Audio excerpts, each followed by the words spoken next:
Hello बच्चों, तो कैसे हैं आप लोग। जैसा कि हमारा चैप्टर चल रहा था मैट्रिक्स में हमने लास्ट टॉपिक किया था ए इनवर्स कैसे निकालते हैं, यानी किसी मैट्रिक्स का इनवर्स कैसे निकालते। तो हमने फर्स्ट मेथड कर लिया था एलिमेंट्री ट्रांसफॉर्मेशन, यानी कि प्रारंभिक रूपांतरण विधि। जो हम पंक्तियों का क्या करते हैं, रूपांतरण करके मैट्रिक्स को आइडेंटिटी मैट्रिक्स बनाते हैं, उसके थ्रू हम क्या इनवर्स निकाल लेते हैं। तो वो वाला मेथड तो आपको सिखा दिया गया था। आज हम करते हैं सेकंड मेथड। अगर आपको क्वेश्चन में लिखकर आते एग्जाम में कि आप ए इनवर्स निकालिए, कौन सी विधि से, प्रारंभिक रूपांतरण विधि, तब तो आपको वही लगाकर ही आनी, यानी उसी मेथड से ही करना है। लेकिन अगर आपको सवाल आता है कि कोई भी मैट्रिक्स दी है, दी हुई मैट्रिक्स का इनवर्स ज्ञात कीजिए यानी प्रतिलोम, तो आप क्या करेंगे, जो भी विधि आपको आती है आप वो लगा सकते हैं, क्योंकि उसमें कोई मेथड नहीं बोला गया है। तब आप अपनी मर्जी से जो भी आपको आता है वो कर सकते हैं। तो देखिए आज सीखते हैं हम सेकंड मेथड। तो देखिए आपको मैट्रिक्स दे दी, इसको हम ए मान लेते हैं, ठीक है। तो अगर ए इनवर्स निकालना है तो इसका डायरेक्ट फॉर्मूला होता है, यानी जो मैट्रिक्स दे रखी है उसकी सारणिक की वैल्यू यानी डिटर्मिनेंट की वैल्यू, और साथ में उस मैट्रिक्स की एडजॉइंट ए मैट्रिक्स, ठीक है। ये आपका फॉर्मूला है। तो सबसे पहले देखिए हमें जो मैट्रिक्स दे रखी है उसकी डिटर्मिनेंट क्या होगी, उसका यानी आपकी इसकी डिटर्मिनेंट हम क्या होगी, 2 2 3 -3 2 -2 3 3 2। इसकी वैल्यू कैसे निकालनी है वो देखिए। पहले लिखते हैं फर्स्ट एलिमेंट 2, फिर ब्रैकेट लेंगे, ठीक है। फर्स्ट एलिमेंट है हमारा पहले कॉलम पहली रो, तो पहला कॉलम छुपा दीजिए, पहली रो छुपा दीजिए, यानी ये वाली रो छुपा दीजिए, तो हमारा बचा केवल इतना सा पोर्शन। तो गुणा जब भी हम करते इधर से करते हैं पहले, यानी 2 दूनी 4, फिर बीच में माइनस का चिन्ह लेते हैं, 3 की -2 से करेंगे तो कितना आएगा, -6, ठीक है।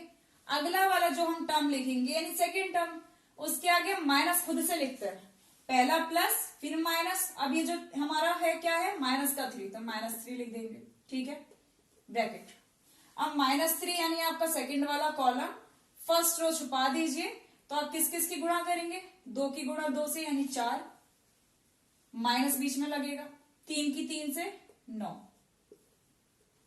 उसके बाद आता है जब फर्स्ट टर्म सेकंड, अब आएगा थर्ड, ये फिर प्लस होगा, पहला प्लस फिर माइनस फिर प्लस, तो ब्रैकेट लीजिए, 3 लिखिए, फिर ब्रैकेट, यानी थर्ड है ये, तो थर्ड कॉलम छुपेगा, पहली रो छुपेगी, तो क्या बचा, 2 की 2 से करेंगे -2 से तो -4, बीच में माइनस, 2 की 3 से करेंगे तो कितना आया, 6। अब इसको सॉल्व करिए, देखिए माइनस माइनस प्लस होगा, 6 4 10 दूनी 20। अब इसको सॉल्व करते हैं, देखिए ये माइनस माइनस प्लस हो गया, प्लस का 3, माइनस का 9 प्लस का 4 तो कितना हो गया, -5, -5 की 3 से होगी तो क्या हो गया, माइनस का 15, ठीक है। अब देखिए -4 -6 तो कितना हो गया, माइनस का 10, -10 की गुणा 3 से होगी तो कितना हो गया, माइनस का 30। अब आप इसे सॉल्व करेंगे तो कितना आ गया, -25। ये तो आ गई किसकी वैल्यू, सारणिक की वैल्यू, जो आपकी मैट्रिक्स थी उसकी सारणिक की वैल्यू आ गई, यही इतना हमने कर दिया। और ध्यान दीजिएगा अगर इस सारणी की वैल्यू आपकी 0 आ जाती है तो आप सिंपल लिख देंगे कि इसका प्रतिलोम ज्ञात नहीं किया जा सकता, ठीक है। हम प्रतिलोम किसी का तभी निकाल सकते हैं, इनवर्स किसी का तभी आता है जब हमारी उसकी डिटर्मिनेंट की वैल्यू 0 नहीं हो। अगर 0 है तो उसका इनवर्स नहीं होता, ठीक है। तो यानी इनवर्स हम निकाल सकते हैं। अब देखिए एडजॉइंट ए कैसे निकालते हैं। एडजॉइंट ए से पहले हमें इस मैट्रिक्स की सेकंडर्स यानी सेकंडर्स आव्यूह निकालना है। इसके सेकंडर्स का जो आव्यूह बनेगा वो यानी कोफैक्टर मैट्रिक्स, वो कैसे निकलेगी उसको मैं लॉन्ग में ही समझा दे रही हूँ, क्योंकि शॉर्ट में समझाऊंगी आपको इजीली नहीं समझ में आएगा जो फर्स्ट टाइम देख रहे होंगे। तो देखिए हमारे कितने 3x3 ऑर्डर है, जो मैट्रिक्स है 3x3 है, तो हमारे कितने एलिमेंट होंगे, 9 होंगे। तो हमारे सारे 9 सेकंडर्स जो है वो निकालेंगे यानी C11।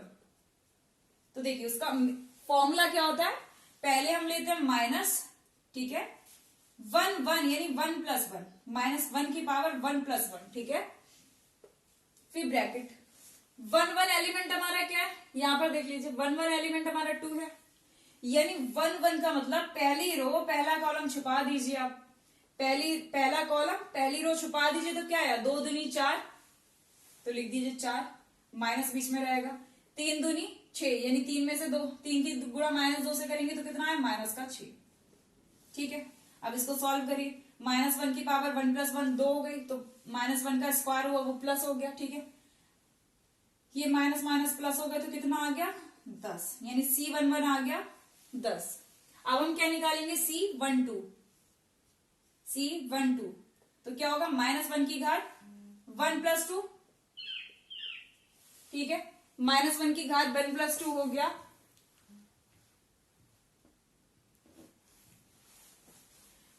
क्योंकि यहां 1 2। अब ब्रैकेट में क्या लेंगे, देखिए 1 2, 1 2 का मतलब पहली रो, क्योंकि 1 2 का मतलब पहले वाला होता रो होती है, दूसरा कॉलम, यानी पहली रो छुपा दीजिए, दूसरा कॉलम छुपा दीजिए, फिर क्या बचेगा हमारा 2 2, तो 2 की गुणा 2 से करेंगे फिर से 4, बीच में माइनस, 3 की गुणा 3 से करेंगे तो कितना आया, 9। इसको आप डायरेक्ट लिखिए, देखिए -1 की घात 1 + 2 3 होगी, -1 की घात 3 है, तो क्या है, विषम है। कभी भी माइनस की घात अगर विषम होती है तो माइनस रहता है, माइनस की घात अगर सम यानी इवन नंबर है तो माइनस खत्म हो जाता है, तो यहाँ माइनस तो रहेगा। और देखिए 4 में से 9 नहीं जाएगा, 9 में से 4 घटाया 5 बचा, लेकिन -9 बढ़ा है तो हमारा क्या हो गया, -5, तो ये कितना आ गया, 5। ठीक है, ऐसे हम क्या निकालेंगे, C13, 13 मतलब -1 की पावर 13, यानी 1 + 3। ठीक है, ब्रैकेट में क्या लेंगे, 1 यानी पहली रो छुपा दीजिए, थर्ड कॉलम छुपा दीजिए, तो क्या होगा, 2 की गुणा -2 से करेंगे -4, बीच में माइनस, 2 की गुणा 3 से करेंगे 6। इसे सॉल्व करिए, माइनस की देखिए घात है 1 + 3 यानी 4, सम संख्या है तो ये माइनस खत्म हो गया, प्लस बन गया, अब -4 -6 ये हो गया -10, तो C13 आ गया। ठीक है, ये तो मैंने आपको 3 निकाल दिए पूरे फॉर्मूले से कि हम निकालते कैसे। अब हम आगे डायरेक्ट करते हैं, C13 आगे हम क्या निकालेंगे, C21। ठीक है, C21 देखिए 2 1 है, यानी 2 और 1 3, यानी घात 3 है, तो हमारा ये माइनस तो रहेगा आगे, क्योंकि -1 की घात क्या है, 3, तो माइनस तो आपका नहीं जाएगा, माइनस रहेगा। अब क्या करेंगे, दूसरी रो छुपा दीजिए, पहला कॉलम छुपा दीजिए, दूसरी रो पहला कॉलम छुपाएंगे तो -3 की गुणा 2 से होगी, यानी -6, बीच में माइनस रहेगा, 3 की गुणा -2 से होगी तो -6 फिर से आया तो क्या हो गया, प्लस हो गया, तो -6 + 6 कितना हो गया, 0। ठीक है, C21 आ गया। C22, 2 यानी 4 हो गया, तो माइनस नहीं होगा इसमें आगे। ठीक है, 2 2 4 यानी सम संख्या, तो माइनस आगे नहीं रहेगा सीधे, यानी दूसरी रो दूसरा कॉलम दोनों छुपा दीजिए, तो देखिए 2 दूनी 4, -3 3 9, 4 में से 9 गया तो कितना बचा, -5। ऐसे हम निकालेंगे C23। अब देखिए 2 3 यानी 3 2 5, यानी माइनस इसमें आएगा आगे। अब देखिए 2 3 यानी दूसरी रो तीसरा कॉलम, तो कितना आएगा, 2 की गुणा -2 से -4, -3 की 3 से यानी -9, माइनस माइनस प्लस का 9 हो गया, तो देखिए 9 में से 4 गए 5, और आगे माइनस, इसलिए -5। अब हम क्या निकालेंगे, 2 3 हो गया, 3 1। ठीक है, 3 1, 3 और 1 4, यानी प्लस का रहेगा, तो ब्रैकेट ले लीजिए, 3 1 यानी तीसरी रो छुपाइए, फर्स्ट कॉलम छुपाइए, तो देखिए -3 की गुणा 3 से होगी तो -9, बीच में माइनस, 3 की गुणा 2 से होगी तो कितना हुआ, 6, यानी हो गया -15। अब आएगा C32, 3 और 2 5, यानी माइनस रहेगा इस बार। तीसरी रो छुपाइए दूसरा कॉलम, तो देखिए तीसरी रो छुपाई दूसरा कॉलम, तो 2 की गुणा 3 से होगी कितना आया, 6, -3 की गुणा 2 से होगी 6, तो कितना आ गया, 0। अब हमारा आएगा C33, 3 और 3 6 हो गया, यानी प्लस ही रहेगा। तीसरी रो तीसरा कॉलम, तो देखिए 2 दूनी 4 माइनस माइनस 3 की गुणा 2 से करेंगे माइनस का 6, तो माइनस माइनस प्लस हो गया, ये हो गया 10। ठीक है, ये तो हमारा हो गया C33, यानी सारे हमारे सेकंडर्स आ गए। तो देखिए अब हम पहले निकाल लेते हैं कोफैक्टर मैट्रिक्स, कैसे वो लिखी जाएगी वो लिख दीजिए। C11 कितना आया था हमारा 10, C12 कितना आया था 5, C13 कितना आया था फिर से 10। ठीक है, C13 आ गया हमारा -10, सॉरी। C21 कितना आया था 0, C22 कितना आया था -5, C23 आया था -5, C31 आया था -15, C32 आया था 0, C33 आया था 10। ठीक है, ये तो हमारी C आ गई। अब हम एडजॉइंट कैसे निकालेंगे, मैं इधर साइड में लिख दे रही हूं एडजॉइंट। एडजॉइंट होती है जो हमारे C मैट्रिक्स होती है, इसी का ट्रांसपोज यानी इसका परिवर्त। तो देखिए परिवर्त का मतलब होता है जो पहली रो है उसे कॉलम बना दो पहला, यानी 10 5 -10। दूसरी रो को दूसरा कॉलम 0 -5 -5 -15 0 10। तो ये एडजॉइंट ही आ गया। अब हमें क्या निकालना है, ए इनवर्स। तो लिख दीजिए ए इनवर्स बराबर, फॉर्मूला हमारा ये लिखा है 1/, कितना था सारणिक का मान -25।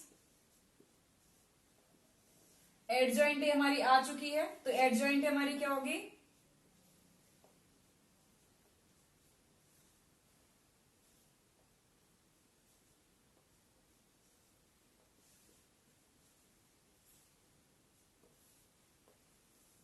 ठीक है। अब देखिए 1/-25 का मतलब है जो हमारा जो ये अवयव आया है इसके हर एक एलिमेंट को क्या करना है हमें 25 से भाग। तो देखिए सारे एलिमेंट 25 से क्या छोटे, तो 25 से तो भाग नहीं हो सकती, तो हम क्या करेंगे यहाँ 25 को 5 गुणा 5 लिख सकते हैं, तो 5 से भाग कर देंगे सभी एलिमेंट को। तो देखिए इसको हम और सही करके लिख सकते हैं, माइनस का 1/5 बाहर रखेंगे, 5 अंदर ले गए, सभी को 5 से भाग कर दो, तो 5 दूनी 10, 5 एकम 5, 5 दूनी 10, 0 ऐसे ही, -3, 5 एकम 5, -1, -1, 0 2। तो ये आ गया आपका ए इनवर्स। आप लोग अगर देखिए मैंने ये सारे आपको एक एक करके निकाले, आप लोग चाहे तो डायरेक्ट इसको निकाल सकते हैं सी को। ठीक है, ये इसलिए निकाले थे जिससे आपको समझ में आ जाए कि ये कैसे आएगी वाली जो हमारी सेकंडर्स व्यू आया वो कैसे आया। तो ए इनवर्स आप इस मेथड से भी कर सकते हैं। आई होप आपको समझ में आया होगा। अगर आपको नहीं समझ में आया तो आप जरूर कमेंट कीजिएगा, और जो नहीं समझ में आया वो आप पूछ सकते हैं। चलिए आज के लिए थैंक यू।